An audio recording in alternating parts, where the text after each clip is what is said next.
Tag TV and Tag Radio be seen and heard by both technology users and technology producers throughout the state of Georgia and around the world. Low cost, big benefits, powerhouse online branded video and audio has arrived. Tag TV, Tag Radio, there's a lot more to know. This edition of Tech Talk is brought to you by GlobalSpeak.com, new media consultants, corporate video and audio communications, video and audio production and distribution, live and virtual event production. Tag TV and Tag Radio is a service of GlobalSpeak.com, creatively delivering powerful marketing, video, and audio solutions. 50 grand.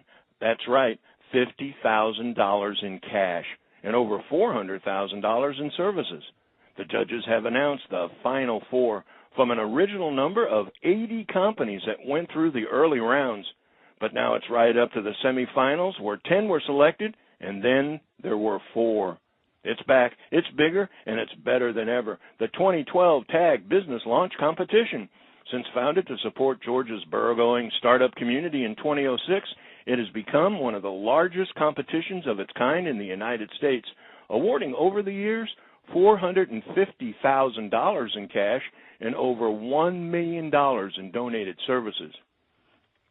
Greetings, everyone. This is a special 2012 TAG Business Launch Tech Talk series, exclusive interviews with this year's finalists you simply will not want to miss.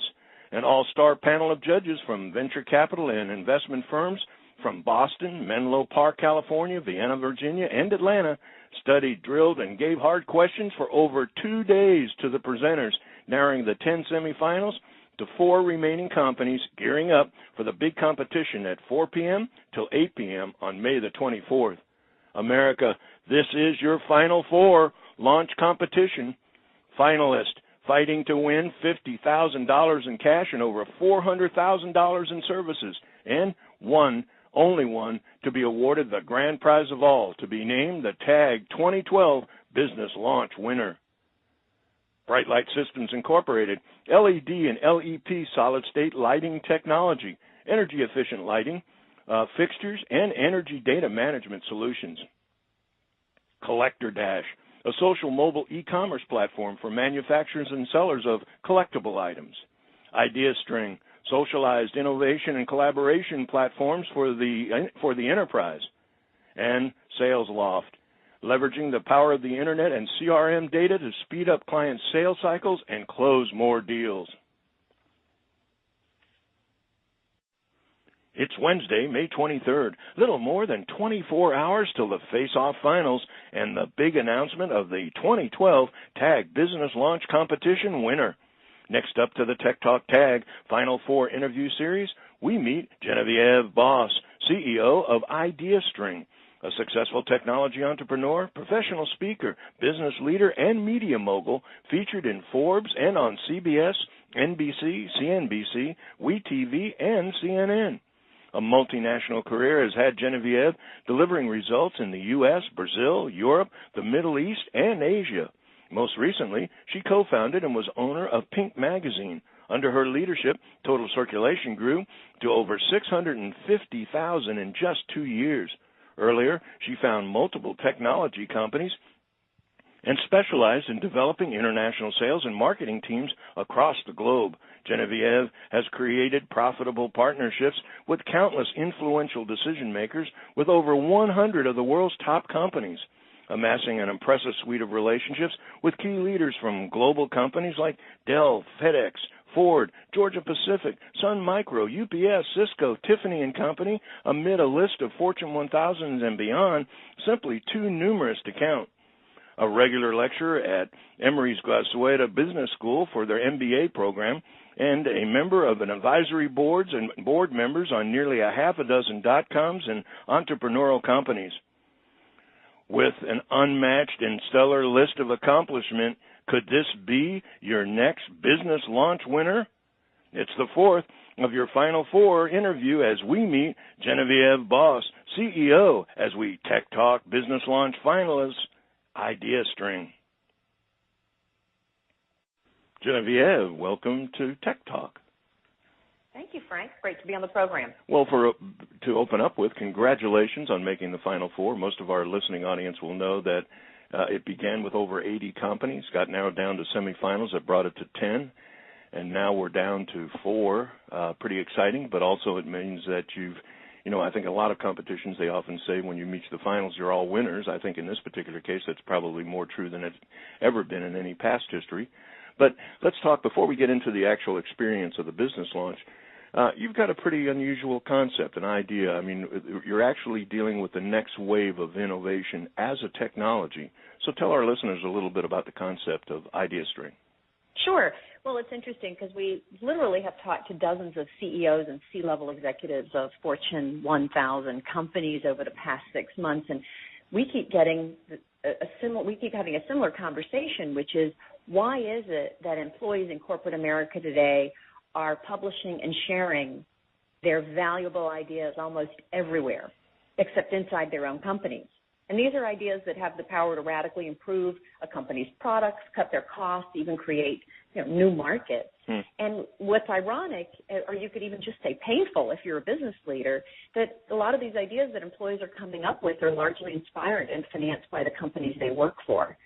And, so you might ask, why is this happening? Well, a lot of employees think their companies don't listen, don't care, or the companies don't have a way to take their great ideas and do something with it. So IdeaString really helps companies capture the innovation and genius of their employees, their customers, and their vendors, and then to help them efficiently identify the best ideas so they can put them to work in their own business instead of having to read about it much later on the Internet, in the media, or worst case, from your direct competitor, right? So we see the advent of social media driving the need and the awareness for C-level executives to drive more innovation more often, more frequently, and use social tools to do it. One of the things I can remember in my early career was, the concept of being an entrepreneur and the idea that you could actually teach entrepreneurship. It always felt like it was a natural thing. It wasn't necessarily something you could be disciplined in. Then I think the same thing came with creativity and the idea of now even innovation. What you're kind of describing, could you say, from the outside looking in, is an organized process? I mean, it isn't really impacting the individual's innovative thought process. It's really disciplining it in a collection way, as almost big data would be in terms of organizing information.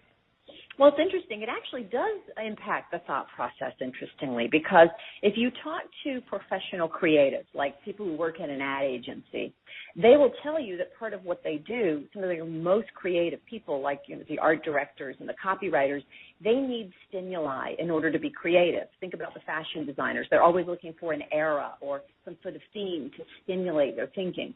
Well, your average employee of a company or even a customer is no different. It really helps to have stimuli to trigger, because our brains work very much on association memory. And if you ask somebody at a cocktail party, give me an idea for a new product, very often they might not come up with something, especially if they're self-conscious or a little introverted, or they haven't really had time to think about it. But if you give them 2 or 3 other ideas and then give them some visuals and give them maybe even sound or other stimuli, the likelihood of them coming out with an idea is much higher.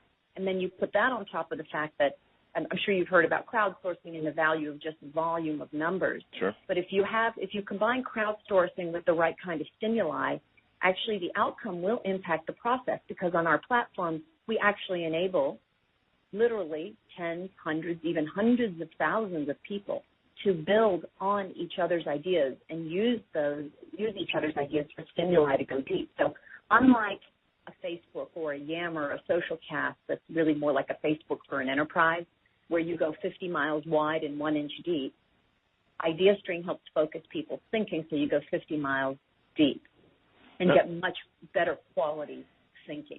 Now, you're obviously on the edge in terms of the next technology wave, and just like anything else that's come around we jokingly talk about dynamic and then fluid and dynamic fluidity and exponential growth. I mean, things have become disruptive, but in a way what you're talking about is an environment where these cutting-edge ideas, disruptive ideas, in a way get converged in an environment in which they can hybrid off of each other, which in a way is kind of what is happening in terms of the app revolution that's been going on over the last couple of years. So could you describe it as that?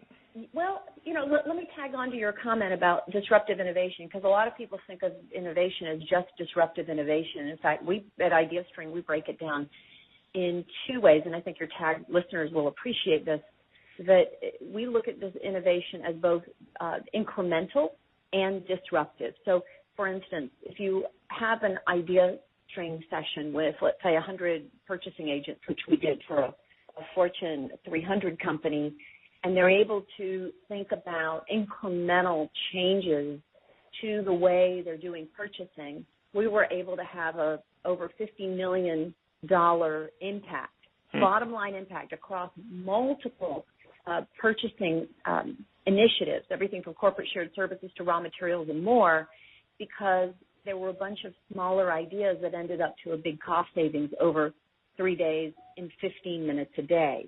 So, my husband's Dutch, and the Dutch have a saying that you can get drunk on small drinks. And I love that because it really does tell a story. You can have a lot of incremental innovation that you can bring together people, and they're just making creative new ways to either drive top line or save costs. So that's one way. And what you hope is disruptive innovation or invention, which we use sort of together, comes out of that, right? So the bottom line is you can get lots of incremental innovation using this process. It's the no-brainer value and the ROI. The bigger opportunity is, can you really make sure that you're also doing everything you can to have disruptive innovation? And that will happen over time, because the more you are able to people together to think differently and more creative and build on each other's ideas, you're stacking your feet for disruptive innovation. Now, I think, from an outsider looking in, when you first encounter the concept and you if you can do such a thing as narrow down innovation to some form of creative process that doesn't relate to, say, an engineering process or a logistics process, and the reality of it is, it sounds to me like this can be addressed in any number of vertical functions within an enterprise. That's true. And, we have, I guess every company, of course, has their sweet spots. We see it in product development and product enhancement. We see it in process innovation and optimization. And we also see it in all kinds of customer insights whenever you're touching the customer. So those are the three big buckets, right? And that really covers the bulk of what a company does.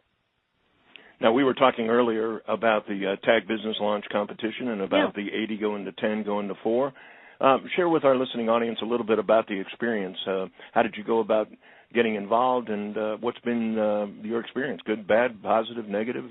Where are you at now in terms of how you felt the value of the experience has been?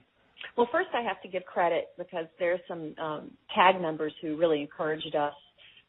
I'll do a call out to Jeff McConnell, a tag member in Atlanta, apply for this. And frankly, it wasn't on our radar at the time. And then I can't remember who else, but then someone else also said we should do it. And I was like, okay, we'll apply. It was a great experience because the directions were clear. We got asked very good questions. And then when we got into the top 10, we had 15 judges. That's a lot of judges. And, and some really, really, some of the smartest people in the city. So we're very honored even to be at this position. And so now tell us a little bit about where you're at as far as the company is concerned. Where do you see it today and in the near future?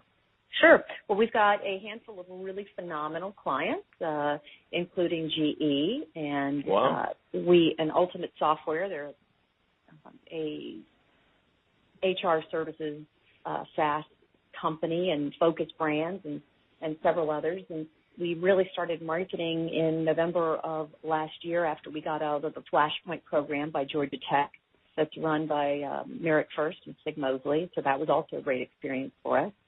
And really, when you start marketing in December, right, 2 of those weeks are sort of vacation weeks. So I almost, in my mind, think we started in January. So we've already got a $2 million pipeline of Fortune 1000 customers at the C-level who are looking at IdeaString. So we're pretty excited about that. We expect some movement there. And this event on Thursday is giving us a great opportunity to tell our story. And we're just now raising capital. We've just started. So the timing's great. So $50,000 is at stake in cash, and we're raising $500,000. So it'd be nice to only have to raise $450,000. Well, that sounds, the passion's in your voice, the excitement is in the air. Again, I'm going to assume that it's IdeaString.com. Yes, exactly. And also that if anyone would like to take a look at some of the information prior to Thursday, also we will be recording and webcasting the event on TAG TV, although not live, it'll be on demand. So obviously by the time you view the individual presentations, the winner will be known, but it'll give a great insight into each one of the companies and especially an opportunity to learn more about IdeaString in terms of an investment or even an opportunity to do business. Genevieve, it's a pleasure to hear the excitement and to hear the creativity of an organization like yours.